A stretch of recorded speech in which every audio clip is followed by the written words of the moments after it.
Okay, thank you everybody for coming to the second installment of WIMS for STEM webinar series. My name is Glenn Kinsler. I'm Relationship Manager at 2B Solutions. Here's what we will cover today. I will give you some quick information about our company, 2B Solutions, and provide an overview of the WIMS for STEM solution. I'll highlight our existing customers, and then we will get right into the live demonstration. Specifically today, we're going to be focusing on teacher records. I'll show you how to make changes to a teacher record and track the history associated with those changes, and I'll give you a quick overview of certifications as well. Then at the end, we will have some Q&A. We'll stop the recording before the Q&A, however, but we will certainly have time for Q&A. About 2B Solutions, we were founded in 2003, and we are headquartered in Birmingham, Alabama. We specialize in three things. Those are inventory and asset management solutions for all kinds of businesses, really.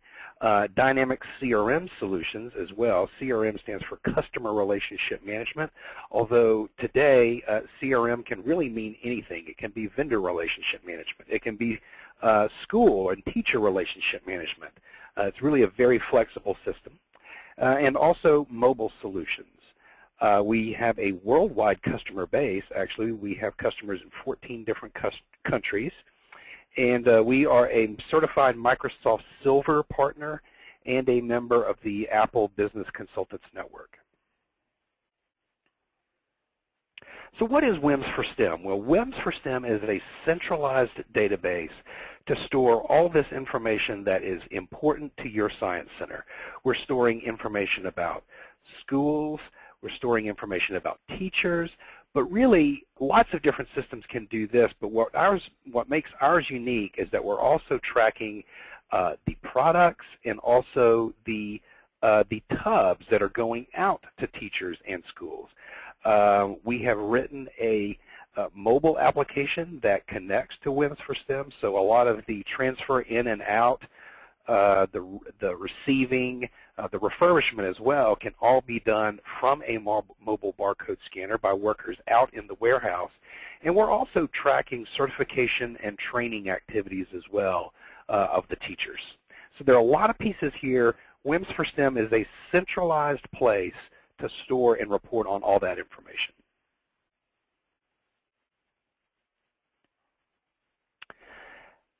AMSTI, the Alabama Math, Science, and Technology Institute, was our first customer for WIMS for STEM. They manage about 1,000 schools across the state and have 11 different warehouses. Our second customer is the state of Delaware. They currently have about 317 schools in their program.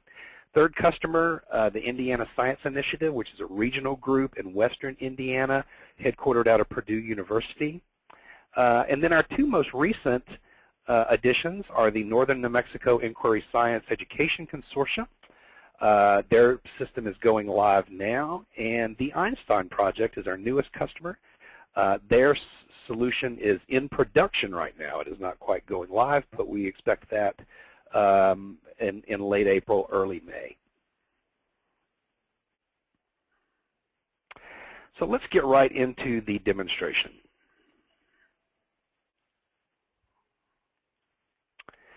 So here is my WIMS for STEM dashboard. This is typically the first thing a user will see when they log in, the dashboard, some very high-level charts and graphs that show some key metrics within the organization, like where tubs are located, a breakdown of schools by district, a few other things. If there's data in the system, by and large, we can make a chart or a graph out of it. But I'm going to go hover over the Microsoft Dynamics CRM logo. And notice I get a drop-down menu, navigation menu, of several different options. And I'm going to click on WIMS Schools. So notice this area here then changes to WIMS Schools. If I hover over it, I'll get some additional options: schools, teachers, certification, and teacher tags. Let's take a look at schools just very quickly. Notice here, this current system has 39 schools in the system. They're sorted here alphabetically. Columns for phone number, district, grade range, principal name, address, so forth and so on.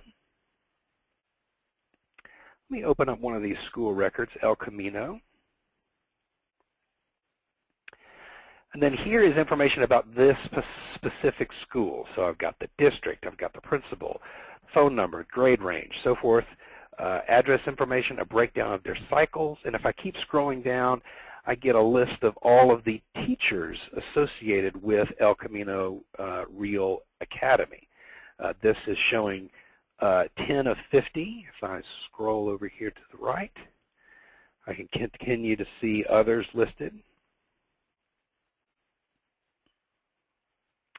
But really, we want to focus on teachers today. So I'm going to go back up here to the WIMS for School, WIMS School tab, and then I'm going to click on Teachers.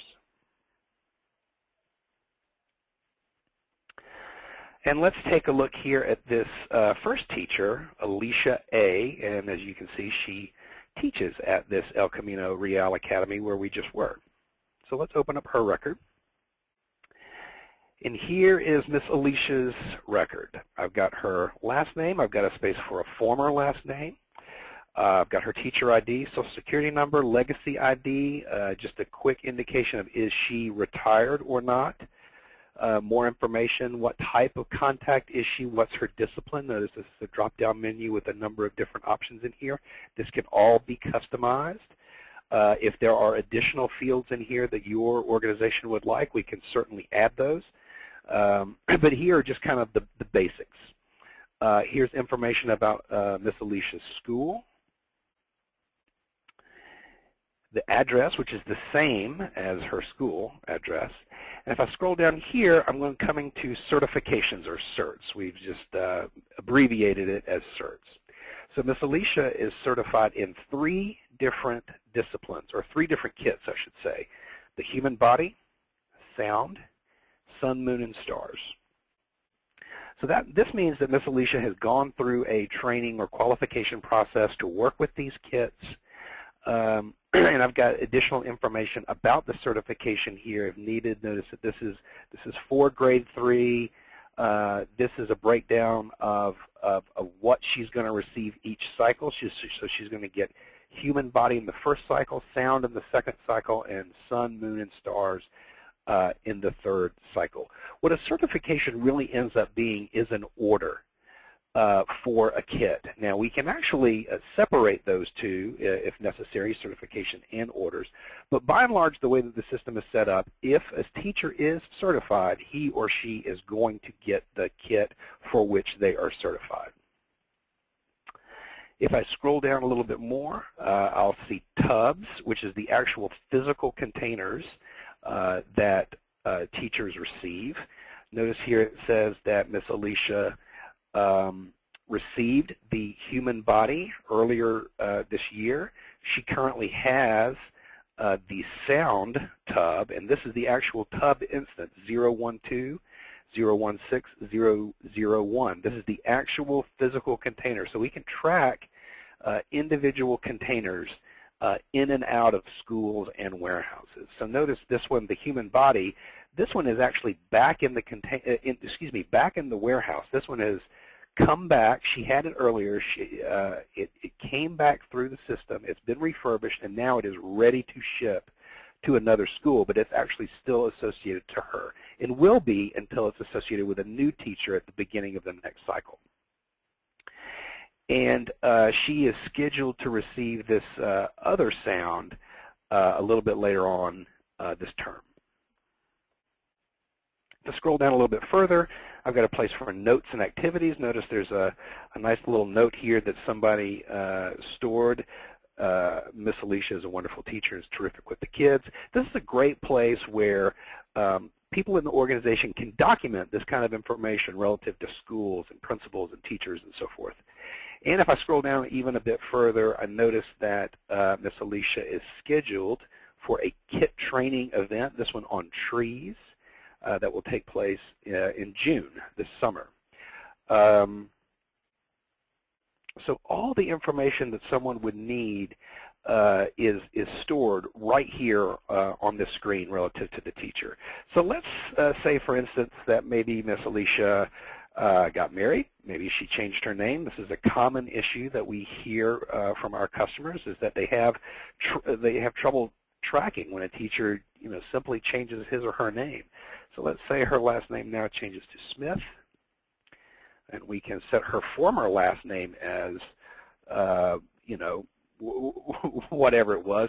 Since we're storing that, though, we can continue to search on it, which that's very important. And let's make a couple of other changes here as well. Let's say that maybe her cell phone number has changed to something else, and maybe she's now teaching grade 4 instead of grade 3. So we've made some changes to this teacher record. I'm actually going to save my changes down here in the lower right-hand corner. Oh, it automatically saved for me, actually. This solution does have an auto-save feature where the data on the screen will save every 15 seconds. So right then, it just saved for me. So now let's go into the history of this teacher record. I'm going to click on this little arrow right here, and I'll go to a section called Audit History. Whoops. And this is essentially a running log of every change made on this record since it was first created. So here, notice here, just a few minutes ago, I changed the field cell phone from this number to this number. I changed the former last name from nothing to a new value of A. I changed the last name from A to Smith. And if I scroll down, you'll see just a list of all the changes made to this record and the date it was changed and who changed it. So this is going to be very helpful for people in the Material Science Center to see what was changed on these records, who did it, and when. We all know from time to time that this kind of information comes into question. Now we've got a running log of all the data. And we can do this for all the other records as well, the tubs, the kits, the products, the schools, all the teachers, everything is being tracked.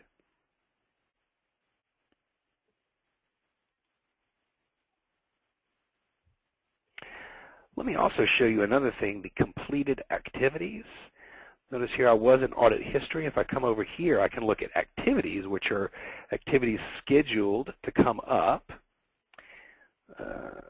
And so notice that Miss Alicia is scheduled to go for kit training on trees in June.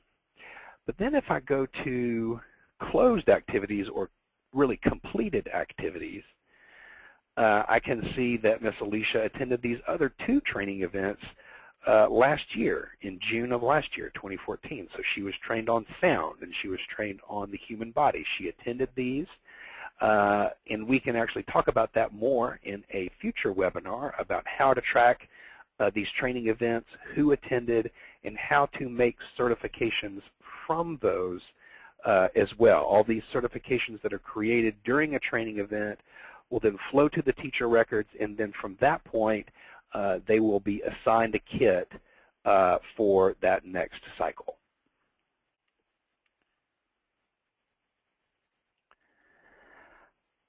I hope this has been helpful.